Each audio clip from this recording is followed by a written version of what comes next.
Okay, so we're going to discuss a deciduous woodland in New Jersey, temperate area, and we're going to discuss one in a tropical area as this video goes on, and that would be in Costa Rica. So this is a temperate deciduous forest in New Jersey. It's Helyar Woods in New Brunswick, part of Rutgers University. And you do see some little plants on the ground. This is an old growth forest because those little plants are not just baby plants, baby trees. No. For example, this is maple leaf viburnum, which is part of the ground cover here. We do have different layers within this forest. There is a canopy. There are some vines, but they're sparse, often poison ivy. There are some in this forest, since it is old growth. We do have more things on the ground. Quite a bit of leaf litter. The detritus-based ecosystem exists under that or throughout that. Number of downed trees for different reasons. Decaying, adding nutrients into the soil. And that will be one thing that we're going to pay careful attention to, because if you take a look at all of this, there will be quite a few nutrients that get added to the soil with this leaf litter, with these dead trees. We talk about carbon cycling, and we can talk about other nutrients as well. And if you take a look under the logs, for example, you can see the soil's really dry at the moment, but there's quite a bit of humus in the soil, a lot of organic matter. It's something to remember. We also have, with so many fallen trees, spots where are pits and mounds. And so I'm going to talk a little bit about scale. If you take a careful look and don't think of it from the scale of a human being, the stream is not uniform in any way.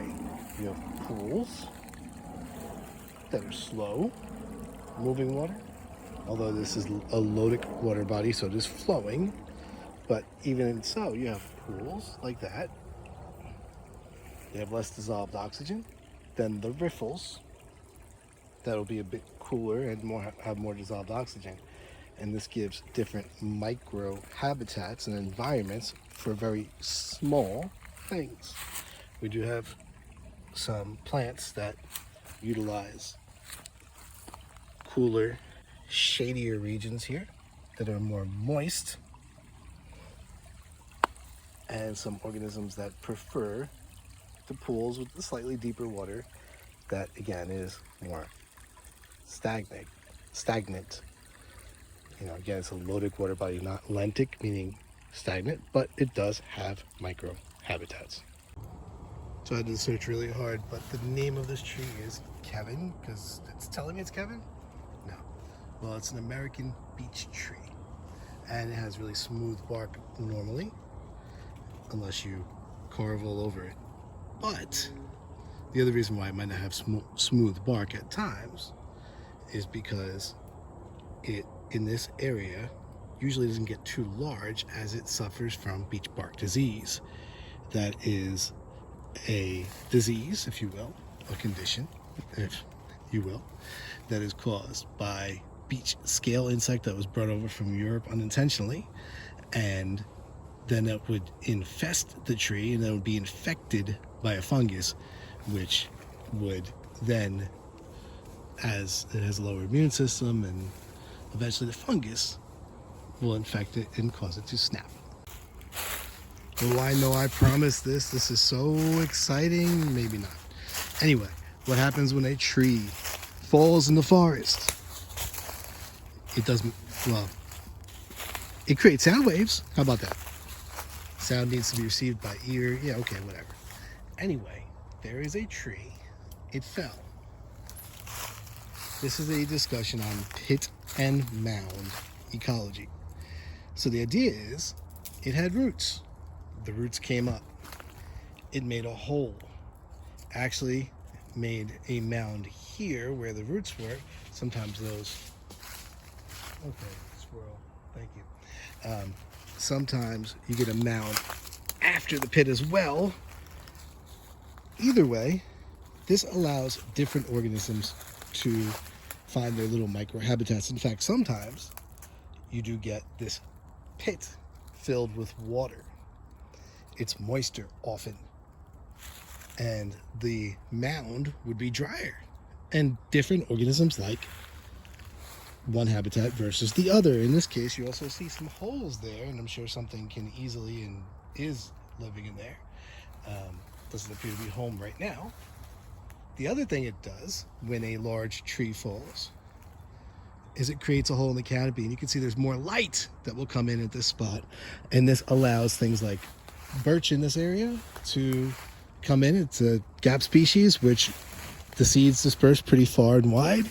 It grows pretty straight and tall and pretty quick, so they eventually will become outcompeted by other species like oak, for example, which will grow a little taller than them eventually and take nutrients from them. But this is pit and mound ecology.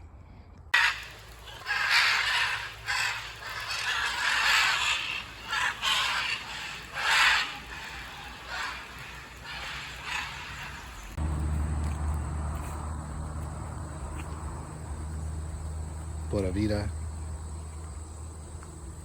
Bienvenido a Costa Rica, Carara National Park. We're going to stop that right now because my Spanish is horrible. So this, if you're looking at the comparison to the temperate deciduous forest, has a lot more layers. That's one thing I do want you to pay attention to if you're one of my students. Otherwise, just watch and enjoy.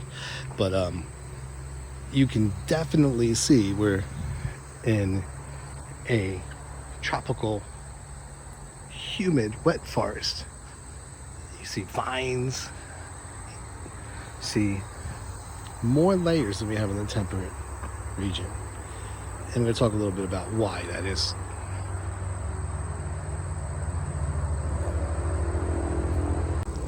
So the first thing you have to realize is we are in a place that's much closer to the equator.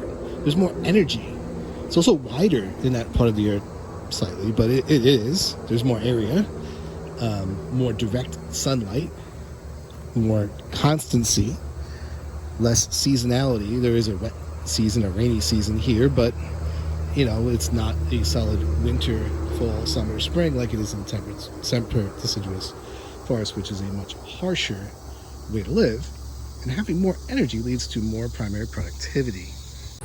Now, one thing you would also think is you'd have some nice lush soil and really deep lush soil. You can even see with the color there. It's a little lighter color, a little more grayish in that spot. You can see that just by looking at it. If you were to dig through this, you'd find there's a layer of... A lot of tropical trees have these buttresses that stick out just like we have in buildings, and this is for extra support.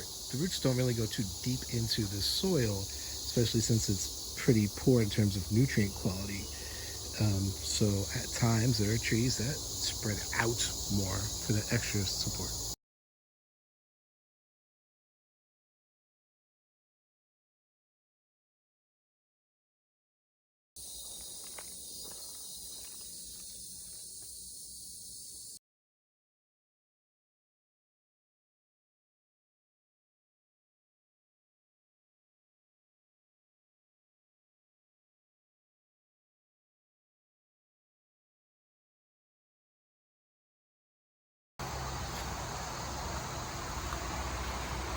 So now this is actually still part of the same national park, but it is a different habitat type. This is more of a dry forest, and if you take a good careful look at the vegetation, it's a little bit different. It's just wanted to put this on camera for you. We are maybe a kilometer away from the other part of the national park. So it's not separated by distance very much, but you are in a mountainous area, and that does produce little microclimates. And if you think about how that actually works, and it's not that different in elevation in this spot versus over there, so I'm not entirely sure what's going on, but you have a windward and a leeward side of a mountain, whereas the air goes up. There's a butterfly flying around. Whereas the air goes up, cools down, and as it cools down, it does release moisture because it can't hold as much anymore. So that side of the mountain is really wet, and the other side of the mountain will be really dry. Again, I don't really think that's what's happening here because there's really no difference in elevation. I'm not positive what is, so I thought I'd describe that to you too.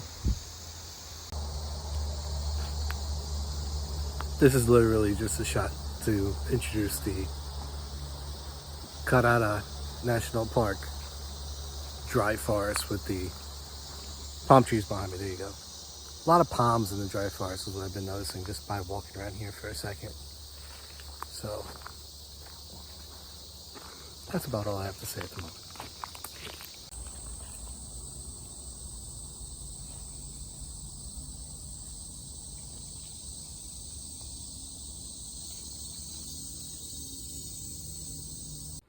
So today you can take a look up in the cloud forest. That's a road, that's a garden, but you will be seeing more of the cloud forest. Evergreen, just like the other forest that I was in, because we are towards the equator, not really that close, but towards the equator.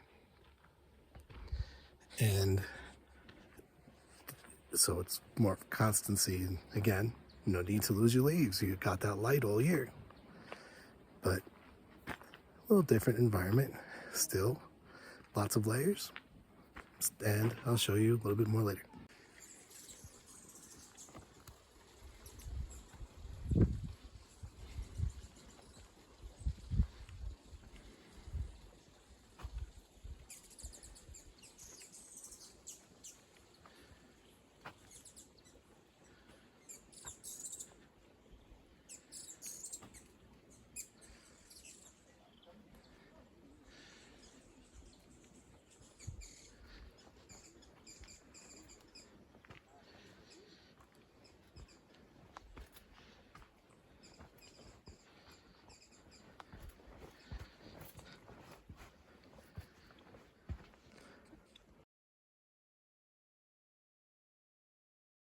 Has fruits they get around.